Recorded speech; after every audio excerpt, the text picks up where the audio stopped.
She hid her $50,000 wedding debt from her first marriage. I thought you'd pay it off as a wedding gift.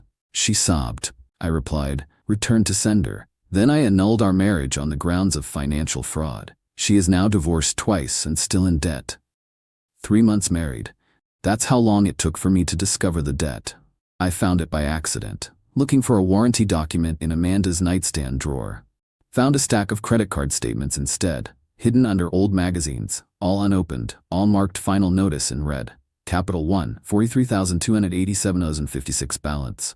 Minimum payment $247 per month. Interest rate 24.99%. Account opened 3 years ago. No payments in 4 months. I kept looking, found more. Chase, $4,285. Discover, $2,427. Some boutique called Ever After Bridal Credit, $1,001. Total, just over $51,000.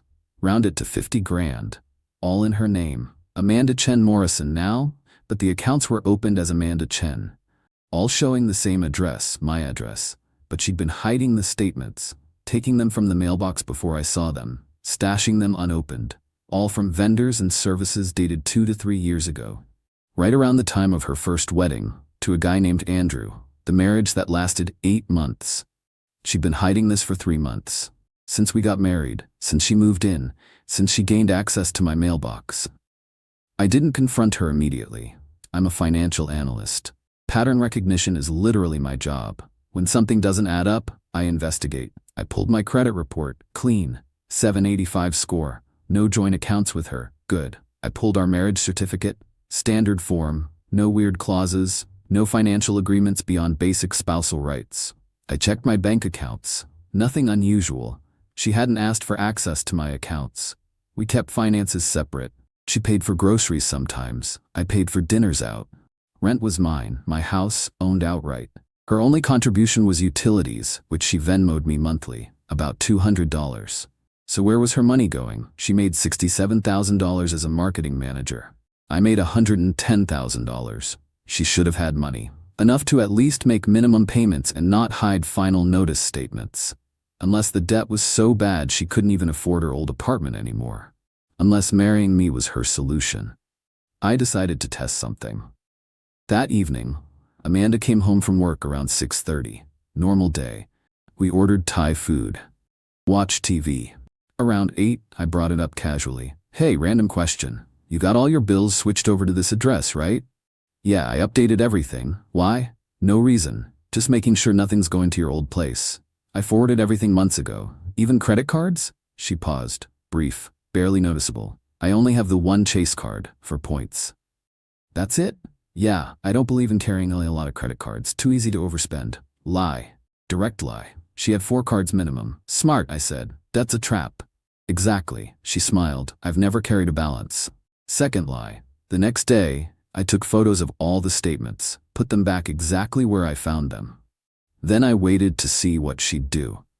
That evening, I got home before her. Checked the mailbox, 2 more credit card statements, Capital One and Discover, both with final notice stamps. I left them on the kitchen counter.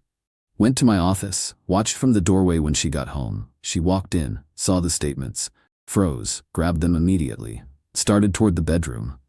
Those came today? I called out. She jumped, turned around. These are mine. I know, final notices, both of them. Her face went pale. Want to talk about it? She didn't answer. Just stood there holding the envelopes. I walked to the bedroom, opened her nightstand drawer, pulled out the stack of hidden statements, brought them to the kitchen table, laid them out one by one, or we can talk about these. She stood in the doorway, staring at the table, at $50,000 in debt spread across our kitchen counter. What's this? Her voice was small. You tell me. She didn't move, just stared. I found them in your nightstand, I said, hidden under magazines, all unopened, all final notices. I can explain. I'm sure you can. She sat down, slowly, picked up the Capital One statement. It's not what it looks like. It looks like $50,000 in credit card debt you hid from me. I didn't hide it. I just didn't mention it. What's the difference? I was gonna tell you. I just needed time. Time for what? She didn't answer. Amanda, where did this debt come from? She looked at me. Eyes watery. The wedding. Your first wedding. Yes. To Andrew. Yes. I sat back. You spent $50,000 on a wedding that lasted 8 months. It wasn't supposed to last 8 months. It was supposed to be forever. We planned this huge wedding. 300 guests, country club venue, designer dress. The band alone was $8,000. And you paid for all of this on credit? We both did. It was supposed to be our dream wedding. But it's your name on these accounts. Because Andrew refused to pay after the divorce. Said it was my fault for leaving him. Said I could deal with the debt myself. So you've been carrying this for how long? 2 years. Making minimum payments. Trying to. While making $67,000 a year. The minimum payments alone are almost $1,500 a month. Add rent, utilities, car payment, insurance, food. I can't afford that and still have a life. What was your rent at your old place? $2,200 for a 1-bedroom in a decent area. So there it was, $1,500 in debt payments plus $2,200 in rent, $3,700 per month on a $5,580 monthly income, leaving $880 for car, insurance, food, utilities, phone, everything else. Impossible to sustain. So you moved in with me. She looked down. I needed help. You needed someone to pay your bills. No, I love you. I wanted to be with you. But the debt was part of it. She didn't deny it. Just sat there, crying. Amanda, did you marry me to get out of debt? No. I married you because I love you. But you hid $50,000 in debt from me. You intercepted the bills and hid them in your nightstand so I wouldn't see them. You lied when I asked about credit cards. You've been lying this entire time. I was scared. I thought if you knew, you wouldn't want to be with me. So deception was the solution? I thought we'd work it out together. I thought once we were married, you'd help me. Help you how? She looked at me. Pay it off, as like a wedding gift or a gesture. You make good money, you own your house, you don't have debt. I thought you'd just take care of it. I stared at her. You thought I'd pay $50,000 as a wedding gift. Other people do it. I read about couples who combine finances and pay off debt together. Couples who are honest with each other from the start. Not couples where one person hides massive debt and hopes the other person fixes it. I wasn't hoping, I was planning to tell you. When? Soon. It's been 3 months. When exactly were you planning to mention your $50,000 in debt? She didn't answer. I stood up. I need to think about this. Don't leave, please, we can figure this out.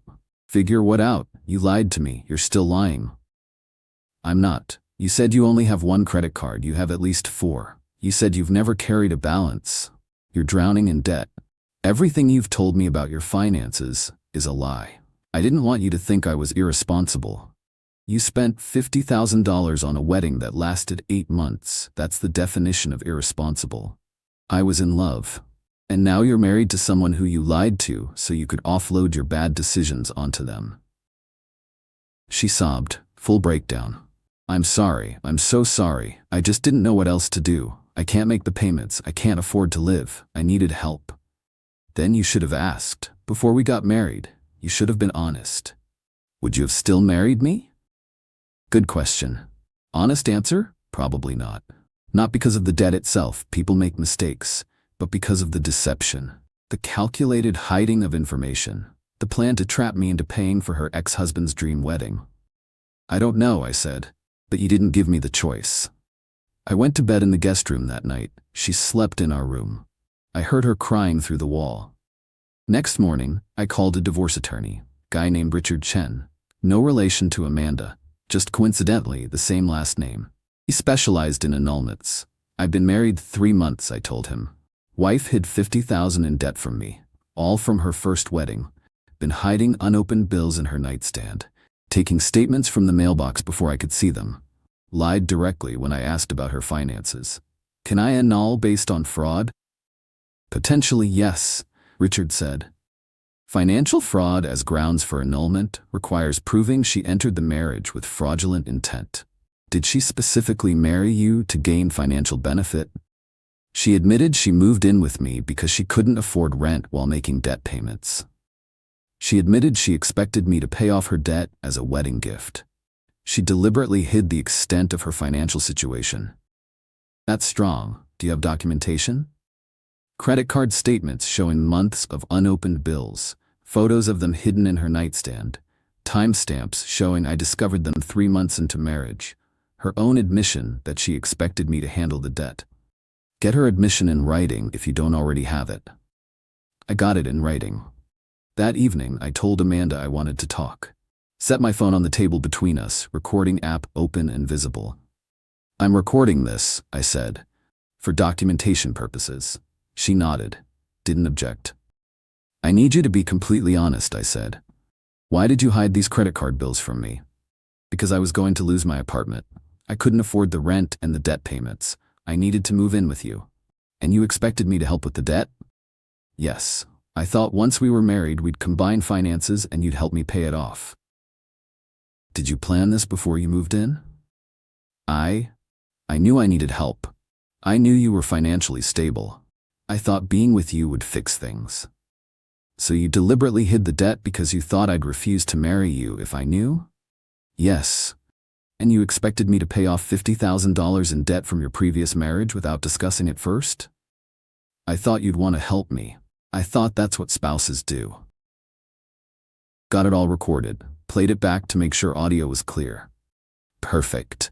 Filed for annulment Tuesday morning. Grounds: fraud. Fraudulent inducement to marry based on concealment of material financial information. Had her served Wednesday at her office. Process server handed her the papers during lunch break. She called me immediately. 16 missed calls in 20 minutes. I didn't answer. Sent a text. Talk to your lawyer. Don't contact me directly. She showed up at the house that evening. I didn't let her in. Talked through the door. You can't do this. We're married. For now, annulment proceedings are underway. You can't just annul a marriage. We took vows. Vows you entered fraudulently. You married me under false pretenses. I didn't. You hid $50,000 in debt. You lied about your financial situation. You admitted you expected me to pay your bills without discussing it. That's fraud, Amanda. I'll pay the debt myself. I'll figure it out. Good, you should. It's your debt. Please, don't do this. I love you. You loved my bank account. That's not true. Isn't it? Tell me honestly. If I was broke, would you have married me? She hesitated. Fatal hesitation. That's what I thought. Return to sender, Amanda. Go back to Andrew or whoever will pay your bills next. You're cruel. I'm honest, something you're not. She left. I heard her car peel out of the driveway. The annulment process took 2 months. Richard filed the paperwork, included all documentation, credit card statements, text messages, recorded conversation, timeline of deception. Amanda's lawyer tried to fight it, claimed she had no fraudulent intent, claimed debt isn't grounds for annulment, claimed I was being vindictive. He filed a motion to dismiss. Richard countered with a 50-page brief citing case law. Precedent from 12 different states showing financial fraud is valid grounds for annulment. Examples of similar cases where concealed debt voided marriages. We had a hearing. Both of us, both lawyers, sitting in a courtroom. Amanda wore a black dress. Professional, respectful, trying to look sympathetic. Her lawyer argued that debt acquired during a previous marriage isn't fraud. That many people enter relationships with financial baggage. That I'd never asked about her debt specifically, so she hadn't lied.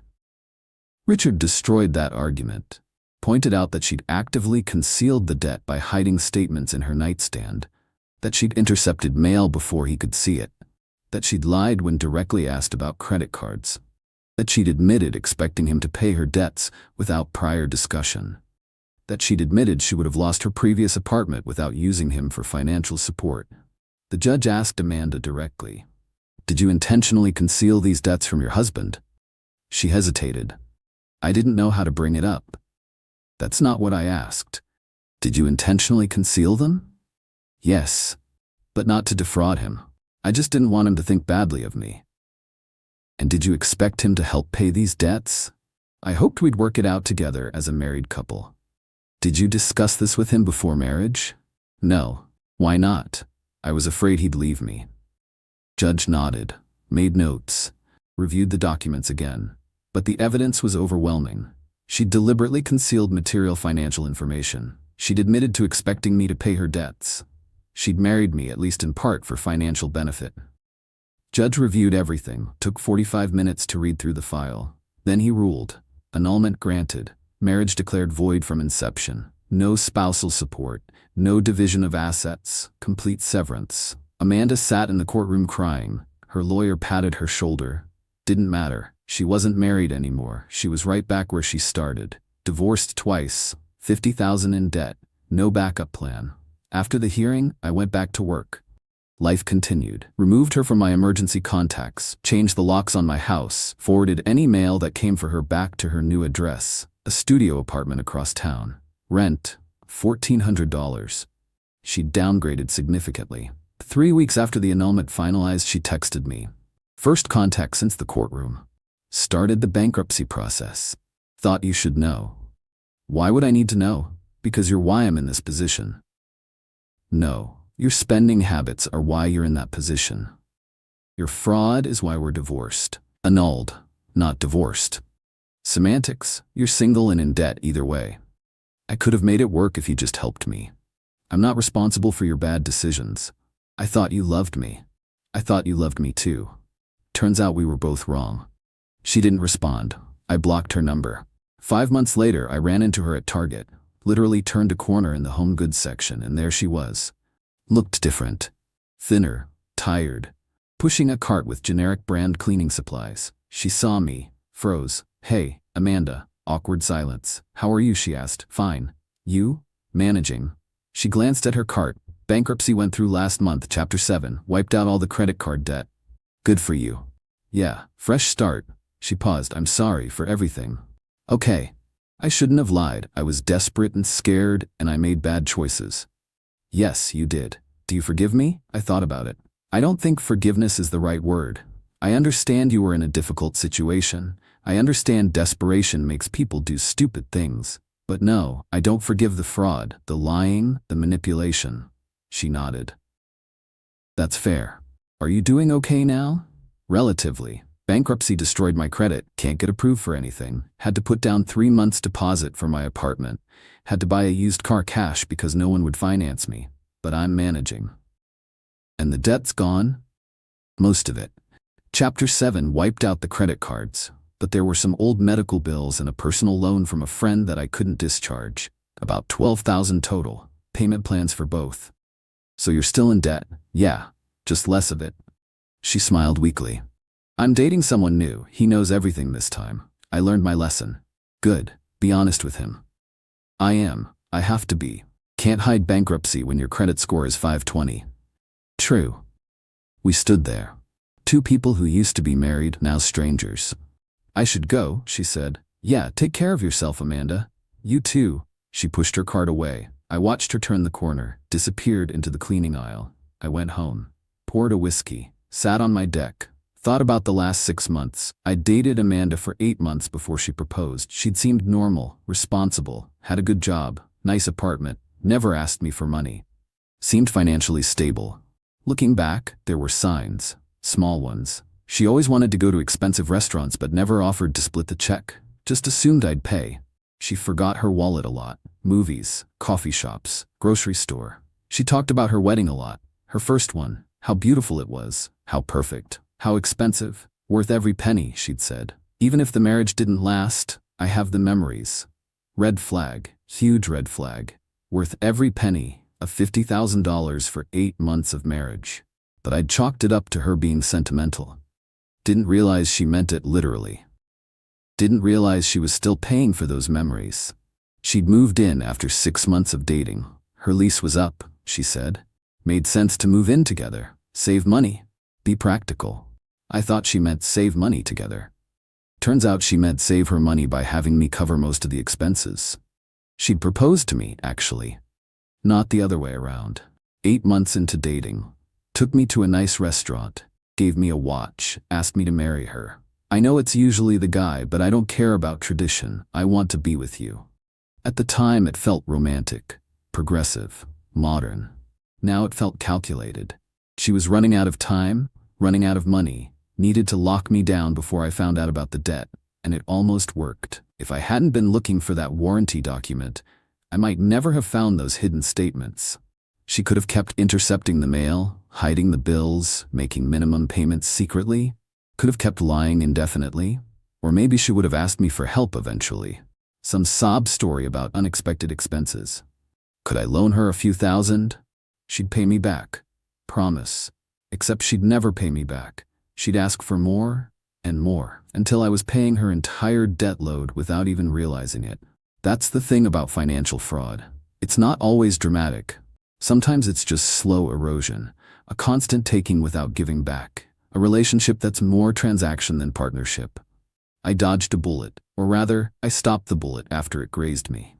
3 months married, minimal financial entanglement, clean annulment, no lasting damage except to my trust in people. Could have been worse. Could have been 2 years, 5 years, could have co-signed loans, joint accounts, joint debt, could have been trapped. Instead, I got out. Amanda got bankruptcy. We both moved on. Her new guy? Hope he knows what he's getting into. Hope she's actually being honest this time. But if she's not, that's his problem now, not mine. I'm back to dating, casually, not rushing into anything, running credit checks, asking financial questions up front, making sure there are no surprises. People think that's paranoid. You can't start a relationship with a credit check, my friends say. That's insane. Maybe. But you know what's actually insane? Marrying someone who hides $50,000 in debt and expects you to pay it as a wedding gift. Hard pass. I'll take paranoid and single over trusting and broke. She's divorced twice now. Technically annulled once, divorced once. But who's counting? She's still in debt. Bankruptcy discharged the credit cards, but she's got the medical bills and personal loan payments, and probably new debt from her post-bankruptcy life. New car, new apartment, new expenses, old patterns. Me, I'm debt-free, single, house paid off, 785 credit score, retirement accounts growing, and I run credit checks on dates now. My friends think it's extreme. I think marrying someone with $50,000 in hidden debt is extreme. Amanda went from Andrew to me to the next guy, always looking for someone to save her. I hope she learns to save herself eventually. But that's not my problem anymore. I'm just the guy who returned to sender, and I'm fine with that.